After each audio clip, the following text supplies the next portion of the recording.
नमस्कार दोस्तों, आपका बहुत-बहुत स्वागत है मेरे यूट्यूब चैनल में। तो जैसा कि आपको पता है कि हम आपके उत्तराखंड एलटी के लिए आपकी प्रिपरेशन करा रहे हैं, जिसमें कि हम डिस्कस कर रहे हैं आपके रीज़निंग की सीरीज़।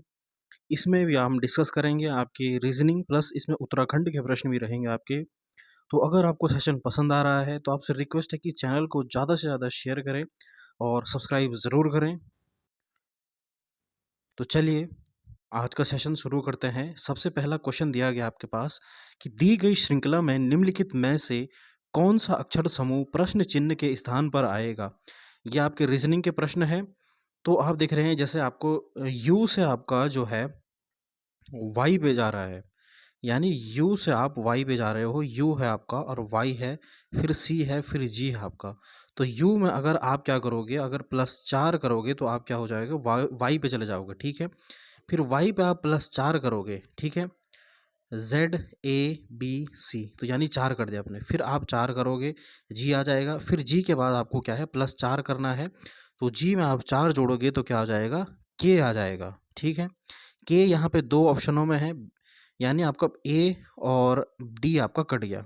ठीक है, उसके बाद आपका है एक्स से बी पर जा रहा है। एक्स से बी पर भी आप +4 करोगे। बी से एफ पर जा रहा है, यानी +4 करोगे आप। बी से एफ पे जा रहा है +4, और इस तरीके से ये भी आपका +4 वाली सीरीज चल रही है। तो जे में आप 4 जोड़ोगे तो कितना हो जाएगा आपका, एन पहुंच जाएगा, यानी के एन इसका सही आंसर हो जाएगा। सी भी आपका कट जाएगा, तो यहाँ पे डी ऑप्शन, बी ऑप्शन आपका सही आंसर हो जाएगा, यानी बी ऑप्शन आपका सही आंसर हो जाएगा, के एन। इस सीरीज़ में आपका क्या चल रहा है, फिर से एक बार मैं आपको रिपीट कर देता हूँ।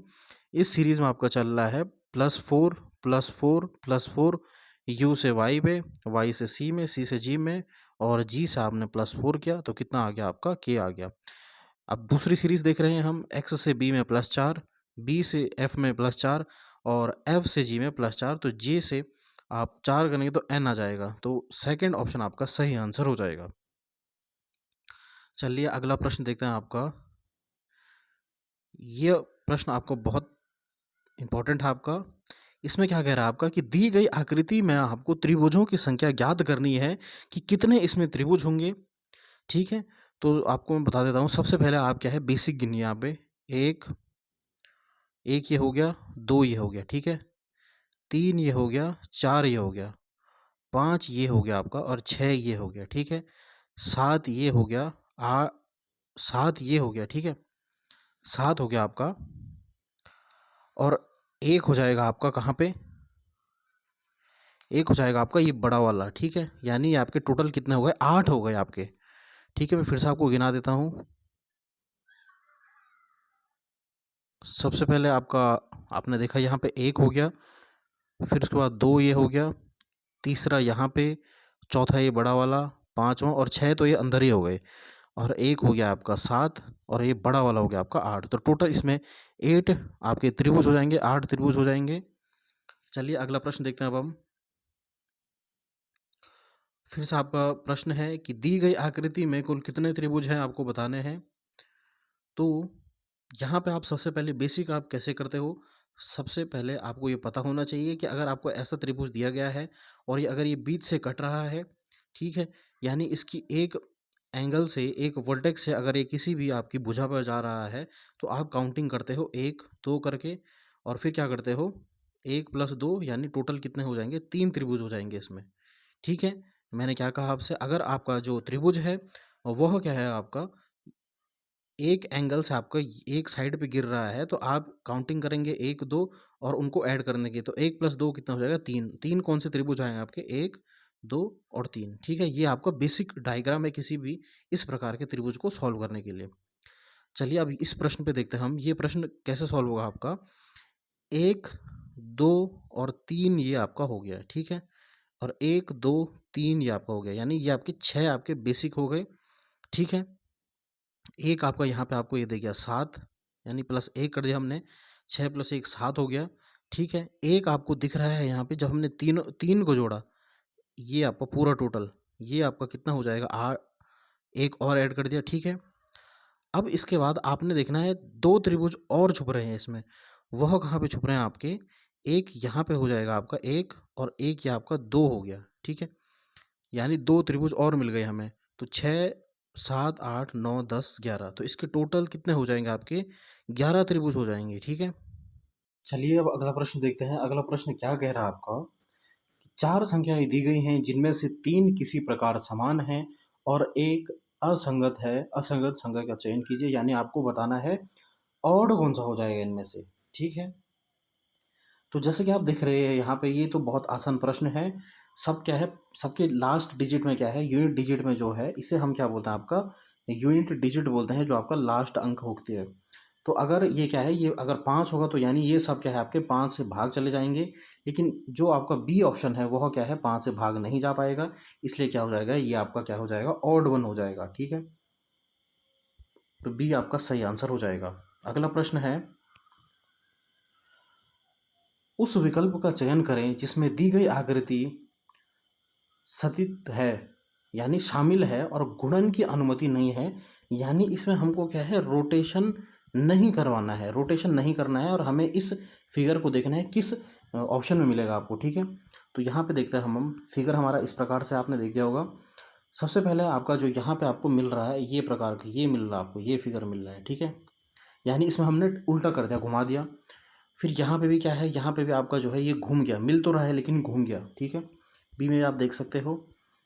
और फिर सी और डी ऑप्शन आपका इस प्रकार से है कि सी में आप क्या है, घुमा नहीं रहे हो, यानी ये देखो आप यहाँ पे सी में घुमा नहीं रहे हो, और डी में आपने क्या है, यहाँ पे क्या है, उल्टा कर दिया इसे, ठीक है? भले ही फिगर तो मिल रहा है लेकिन आपने घुमा दिया। तो हमें पूछा है किस में आप गुणन नहीं कर रहे हो, तो सी इसका सही आंसर हो जाएगा। थोड़ा अलग प्रकार का प्रश्न है ये। अगला है यहाँ पे कि निम्नलिखित में से कौन सा अक्षर समूह दी गई श्रृंखला को तार्किक रूप से पूरा करने के लिए प्रश्न चिन्ह के स्थान पर आएगा, ठीक है? ये वर्ल्ड प्रॉब्लम है आपकी। तो आप देख सकते हो सी से आप एम जा रहे हो, ठीक है? तो यानी सी हो जाता है 3, एम होता है 13, यानी 3 से 13 गए तो आपका क्या हो जाएगा, +10 जोड़ दिया आपने, ठीक है? फिर एम से आप डब्लू में गए तो एम से डब्लू जाने के लिए भी आपको 10 जोड़ना पड़ेगा, और डब्लू से जी जाने पर आपको 10 जोड़ना पड़ेगा, और जी से फिर आप 10 जोड़ोगे तो क्या आ जाएगा आपके पास, क्यू आ जाएगा, ठीक है? और क्यू आपका केवल एक ही ऑप्शन में दिख रहा है आपको, जो कि बी ऑप्शन है, बाकी आपको सॉल्व नहीं करना है। तो आपका ऑप्शन क्या हो जाएगा, बी यहाँ पे आपका सही आंसर हो जाएगा। क्या बोला मैंने आपको, आपको 10-10 जोड़ते जाना है, और पहले अक्षर से आपको पता लग गया कि क्यू आएगा, यानी जी में आपको 10 जोड़ोगे तो क्यू आ जाएगा, और क्यू केवल बी ऑप्शन में है, बाकी आपको सॉल्व नहीं करना है, ठीक है? तो बी ऑप्शन आपका सही आंसर हो जाएगा। एक निश्चित कूट भाषा में हॉर्न्स का ये लिखा जाता है और क्रूड को ये लिखा जाता है, तो उसी कूट भाषा में फैक्टर को क्या लिखा जाएगा, ठीक है? ये आपका थोड़ा अच्छा प्रश्न है।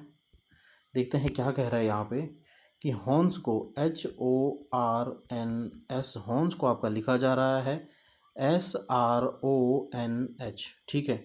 इस प्रकार से आपको हॉर्न्स को लिखा जा रहा है। और क्रूड CRUDE, क्रूड को लिखा जा रहा है FACTOR, ठीक है? फैक्टर लिखा जा रहा है। तो इस प्रकार के प्रश्न को आप कैसे सॉल्व करोगे, ठीक है? यानी तो आपको दिख रहा होगा कि जो ये हॉर्न्स है इसे SRONH लिखा गया है। किस प्रकार से लिखा गया है, आपका जो अल्फ़ाबेट होता है, जो आपकी वर्णमाला होती है, उसके जो है घटते क्रम में लिखा गया है। यानी जो आपका एस हो जाएगा वह क्या है, सबसे ज़्यादा है, फिर उसके बाद आर है, फिर उसके बाद ओ है, फिर एन है, फिर एच है। इस प्रकार से आपका ये अरेंजमेंट हो रखा है, यानी बड़े से छोटे की तरफ ये आपका जा रहा है, घटते क्रम में जा रहा है, ठीक है? वैसे ही आपका जो है यहाँ पे आप इसमें देख सकते, क्रूड में देख सकते हो, यहाँ पे क्रूड का क्या दिया है, UREDC, क्रूड का ये दिया है UREDC। तो सबसे पहले यू आ जाएगा बड़ा, फिर आर, फिर ई, फिर डी, फिर सी, यानी बड़े से छोटे की तरफ में आपका अरेंज हो रहा है। तो हमें क्या है, फैक्टर बताना है, FACTOR। तो सबसे पहले आपका क्या आ जाएगा, यहाँ पे टी आ जाएगा जो सबसे बड़ा है, फिर आ जाएगा आपका आर, फिर आ जाएगा ओ, फिर एफ, फिर सी, फिर ए, यानी ये आपका आंसर हो जाएगा। तो ऐसा कहाँ पे है आपका, FCA, यानी ए ऑप्शन आपका सही आंसर हो जाएगा। ए यहाँ पे आपका सही आंसर हो जाएगा, ठीक है? होप दैट आपको ये समझ में आया होगा। अच्छा प्रश्न है, पूछा जा सकता है आपका रीजनिंग में। दिए गए विकल्पों में से यह संख्या चुनिए जो निम्नलिखित श्रृंखला में प्रश्न चिन्ह को प्रतिस्थापित करेगी, यानी आपको प्रश्न चिन्ह के स्थान पे बताना है कि कौन सा आपका प्रश्न आएगा। ठीक है, तो इसे आप कैसे सॉल्व करेंगे? 13 से आप 34 पे गए, 13 से 34 पे आप 21 जोड़ेंगे। फिर क्योंकि आपकी बढ़ती जो है आपकी क्रम है, और 34 से 63 पे गए, यानी आप जो है यहाँ पे 29 जोड़ेंगे, 29। फिर आप 63 से जो है 63 से आप 108 पे गए तो 45 जोड़ा आपने। इस प्रकार से आपका ये बढ़ता क्रम चला जाएगा, और 108 में आपने जोड़ा 69 तो आप 177 पहुँचे। फिर आपने 177 से आपका 101 जोड़ा तो आप क्या है 278 पे पहुँच गए। ठीक है, इस प्रकार से आपका ये सीरीज चल रहा है, लेकिन ये आपका कोई क्रम नहीं बन रहा है। फिर आपको क्या है यहाँ देखना है कि 21 29 में से 21 या 8 गया। ठीक है, यानी ये आपका प्लस किया, 29 में आपने ये जोड़ा। फिर आपका 29 में क्या जोड़ें कि आपका जो है 45 हो जाए, ये आपको देखना है। तो ये हम क्या है 16 जोड़ेंगे। ठीक है, फिर आप 45 में क्या जोड़ेंगे कि 69 आ जाए, यानी 24 जोड़ेंगे। तो इस प्रकार से ये आपकी सीरीज़ बन रही है, 24 32 और फिर क्या है 40 जोड़ेंगे। ठीक है, तो हमने 40 जोड़ा तो ये आया यहाँ पे 141। तो फिर 200 और इतना 141 जोड़ा तो कितना आ जाएगा यहाँ पे 419, इसका सही आंसर हो जाएगा 419। ठीक है, यानी 8 दूनी 16 और 8 दिया 24, 8 8 चौको 32, इस प्रकार से ये चल रही है आपकी सीरीज़। तो ये हो जाएगा आपका, क्योंकि हमने पहले देखा आपका जो ये सीरीज़ जो है ये आपका क्या है इंक्रीजिंग सीरीज़ है, यानी जो आपके बढ़ते हुए क्रम में आपकी चल रही है। फिर आपने देखा कि 21 से 29, 29 से 45, इस प्रकार से आपकी सीरीज़ बढ़ती जा रही है। फिर उसके बाद हमने देखा यहाँ पे 8 से 16, 16 से 24, इस प्रकार से आपकी सीरीज़ चलती गई। ठीक है, तो आपका आंसर जो आ जाएगा 419 आ जाएगा, यानी आपका ए ऑप्शन आपका सही आंसर हो जाएगा।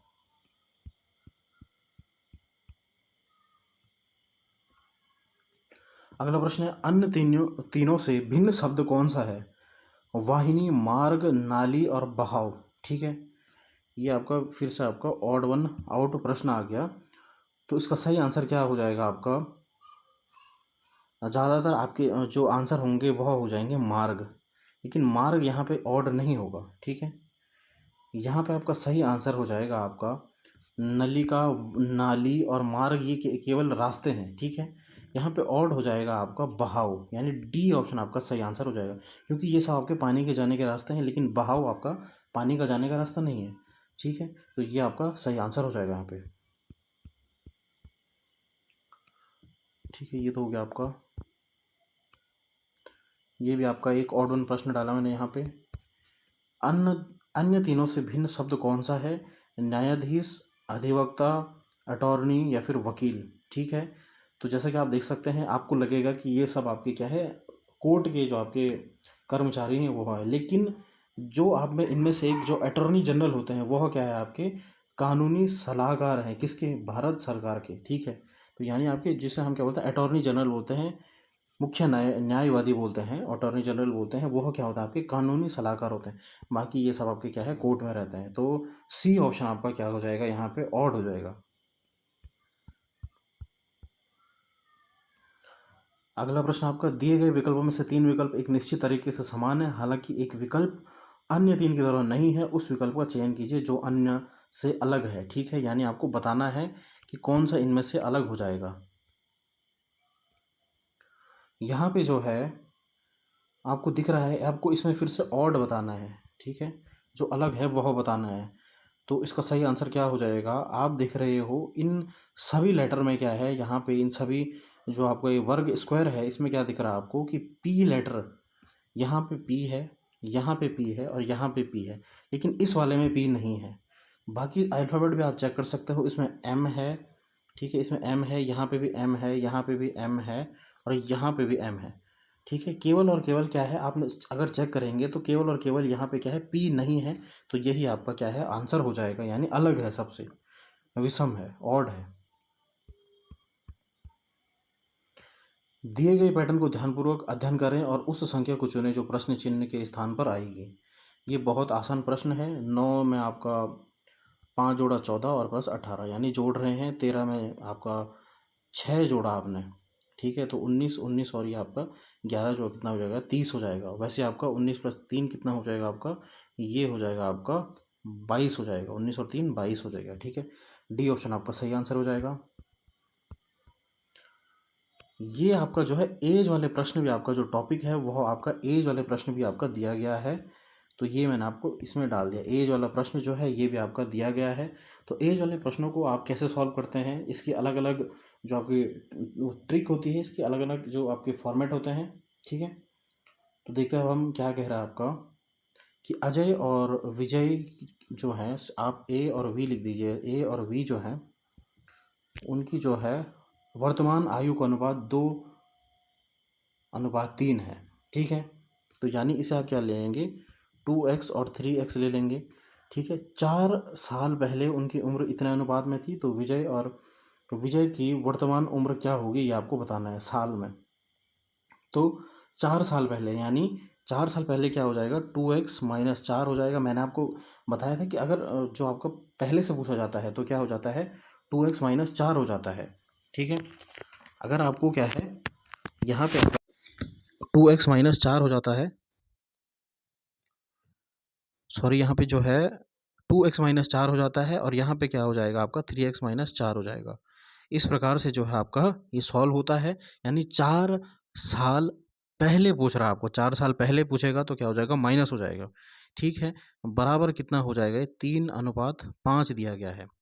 आप इसे मल्टीप्लाई करेंगे तो ये हो जाएगा 10x माइनस कितना हो जाएगा ये आपका, 4×2=20 = 9x - 12। और तरीके भी होते हैं, लेकिन इस प्रकार से करेंगे तो आपका आंसर गलत नहीं जाएगा, ठीक है। तो x की वैल्यू यहाँ से अगर सॉल्व करेंगे तो ये इधर आ जाएगा, x की वैल्यू आ जाएगी 20 में से जो है 12 गया तो 8 हो जाएगा, x की वैल्यू आ गई 8, ठीक है। 8 आ गई तो अजय की वैल्यू यहाँ पे कितनी हो जाएगी, अजय की वैल्यू 8×2 = 16 और 8×3 = 24, ठीक है। 24 आ जाएगी, विजय की हो जाएगी 24 और अजय की हो जाएगी 16। तो आपका ऑप्शन क्या, आंसर क्या हो जाएगा, आपको आपको पूछा गया है कि वर्तमान उम्र किसकी बता रहे हैं आपको, विजय की। तो आपका डी ऑप्शन आपका सही आंसर हो जाएगा, यानी 24 साल।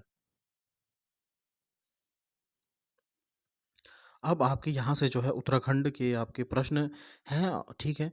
यहाँ पे है कि 1912 में परमाणु बैटरी का आविष्कार किसने किया था। तो वोल्टा ने किया था, मोज़ले ने किया था, फ्रैंकलिन ने किया था, या फिर पास्चर ने किया था। आपको बताना है कि जो आपका बैटरी है, ठीक है, वह किसने बनाई थी आपकी परमाणु बैटरी। तो इसका सही आंसर हो जाएगा मोज़ले, हेनरी मोज़ले ने आपका जो है 1912 में परमाणु बैटरी बनाई थी। पूर्वी रामगंगा नदी का उद्गम कहाँ से होता है, यानी कहाँ से आपकी पूर्वी रामगंगा नदी जो है वह निकलती है। पिंडारी ग्लेशियर, नंदा घूंटी, खतलिंग ग्लेशियर, या फिर नामिक ग्लेशियर। तो इसका सही आंसर हो जाएगा जो आपकी पूर्वी रामगंगा नदी है वह कहाँ से निकलती है, वह निकलती है आपकी नामिक ग्लेशियर जो आपका पिथौरागढ़ में है, ठीक है। तो डी ऑप्शन आपका सही आंसर हो जाएगा। अगला आपका, निम्नलिखित में से उत्तराखंड के किस जिले में सर्वाधिक वन क्षेत्र है। बहुत इंपॉर्टेंट प्रश्न है आपका, कि कहाँ आपका जो है वन क्षेत्र सबसे ज़्यादा है। तो ये आपका जो है चंपावत में जो आपका वन क्षेत्र सबसे ज़्यादा है आपका, लगभग 69.40 आपका ये है, ठीक है। 69.40 आपका वन चंपावत में पाया जाता है। उत्तराखंड भारतीय गणतंत्र का राज्य है, कौन सा राज्य बना है। तो ये तो आप सबको पता होगा कि उत्तराखंड कौन सा राज्य था आपका, जो है 9 नवंबर 2000 को बना था, और यह भारत का है 27वां राज्य। बी ऑप्शन आपका सही आंसर हो जाएगा। किस टिहरी नरेश ने उत्तरकाशी स्थित विश्वनाथ मंदिर का जीर्णोद्धार किया था, ठीक है। जो आपका विश्वनाथ मंदिर है, काशी विश्वनाथ मंदिर आपको उत्तर प्रदेश में जो उत्तरकाशी में है, ठीक है। तो यह क्या है आपका भगवान शिव के लिए समर्पित है। तो इसका जो जीर्णोद्धार कराया था वह कराया था आपके सुदर्शन शाह की पत्नी के द्वारा इसका जीर्णोद्धार किया गया था। तो यानी ऑप्शन हो जाएगा सुदर्शन शाह, आपका सही आंसर हो जाएगा। अगला है आपका, पुंगड़ी क्या था। जो आपके कर थे, जो आपके चंद और आपके जितने भी आपके राजा हुए आपके गढ़वाल एवं कुमाऊं में और गोरखाओं ने तक आपका जो है जो आपका कर लेते थे, उसमें से आपका पुंगड़ी किस नाम का कर है। तो पुंगड़ी से आपको पता लग रहा होगा, गांव घर में क्या होता है, भूमि कर होता है ये, ठीक है। और जो है यहाँ पे आपका जो जल कर जल के लिए होता है, व्यापार कर, नजराना यानी जब आपने राजा को देखा तो नजराना कर दिया जाता है। फिर कुछ प्रसिद्ध कर जो होते हैं वह होते हैं आपके मरो कर। एक कर होता है आपका मरो कर, यानी जो पुत्रहीन व्यक्ति होते हैं वह उन कर को देते हैं। एक होता है आपका बहता कर, ठीक है। बहता कर यानी जो आपकी छिपाई गई संपत्ति है उस पर जो कर होता है उसे बहता कर बोलते हैं। सैन्य फाल्गुन, सैन्य फाल्गुन जो होता है आपका, फाल्गुन जो आपका त्योहार होता है, तो यानी उत्सव पे लिए जाने वाला खर्च या फिर कर्ज होता है, उसे हम फाल्गुन कहते हैं। यह किसके द्वारा लिया गया? यह गोरखा शासकों के द्वारा लिया गया। और फिर आता है दोनिया कर, यानी जो दोनिया, ये भी आपको याद रखना है, इंपॉर्टेंट कर है। दोनिया कर जो होता है यह क्या होता है? जो आपकी पहाड़ी पशु चारक होते हैं उनसे लिया जाने वाला आपका एक कर होता है। ठीक है, ये इतने कर मैंने आपको बता दिए, गोरखा से रिलेटेड इंपॉर्टेंट आपके कर हो गए। अगला प्रश्न आपका किताब, जो आपकी फेमस बुक्स आपसे एक टॉपिक है, उस पर यह प्रश्न है कि the race of my life, the race of my life प्रसिद्ध भारतीय खिलाड़ी डैश की आत्मकथा है। Kapil Dev, Milkha Singh, Sania Mirza, Yuvraj Singh. The race of my life जो है वह है पुस्तक है आपकी मिल्खा सिंह की। रेस से आपको पता लग रहा है कि रेस ऑफ माई लाइफ तो मिल्खा सिंह जो आपके एथलीट थे, ठीक है, उनकी एक किताब है। और बाकी जो आपकी कपिल देव की जो किताब है वह है आपकी जो है क्रिकेट माई स्टाइल।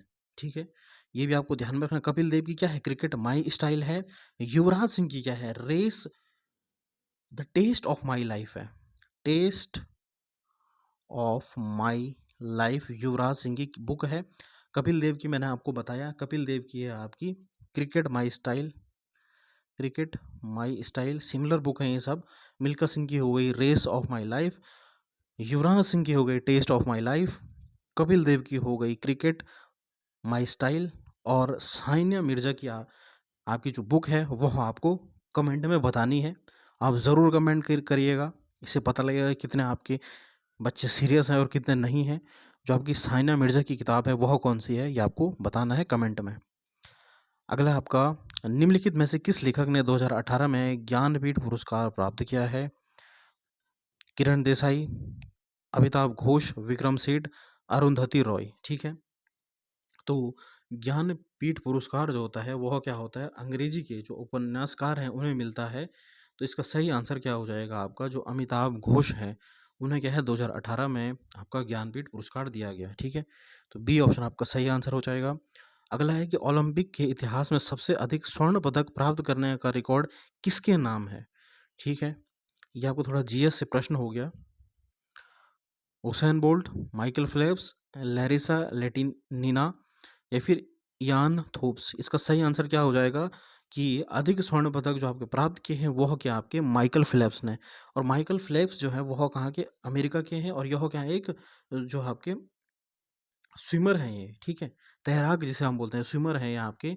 और इन्होंने आपके जो है 23 अभी तक क्या है 23 ओलंपिक में स्वर्ण पदक जीत चुके हैं और 28 टोटल मेडल इन्होंने जीते हैं। ठीक है, 23 स्वर्ण जीते हैं और 28 टोटल जीते हैं। माइकल फेल्प्स जो है अमेरिका के हैं और यह क्या है? तैराक है। ठीक है, अगला प्रश्न आपका, अंतिम प्रश्न आपका,